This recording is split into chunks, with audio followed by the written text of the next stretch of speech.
তারুণ্য যুব সমাজকে ধ্বংস করার জন্য সিদ্ধান্ত কয়টা? 1 নাম্বার মিডিয়া, 1 নাম্বার কি? 2 নাম্বার অর্থনৈতিক যে ধস, স্বর্ণ তেলের বদলে টাকা দেওয়া, ডলার দেওয়া, এই টাকা দিয়ে ইসলামকে আপনাকে আমাকে ধ্বংস করে দেওয়া। 3 নাম্বার পাগড়ি টুপি জুব্বা লাগায়া আমার নবীর শানে বিয়াদবি করা।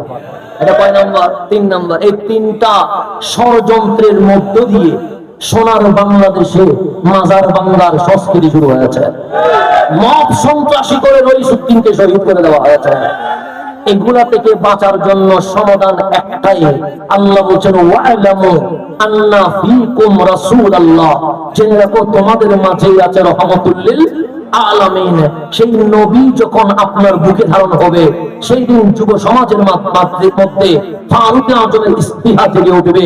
ফারুক আজমের ইস্তিহা যখন জেগে উঠবে, এই ইয়া রাসূলুল্লাহর আওয়াজ হাজারি থেকে সংসদ পর্যন্ত কাঁপিয়ে দিবে ইনশাআল্লাহ।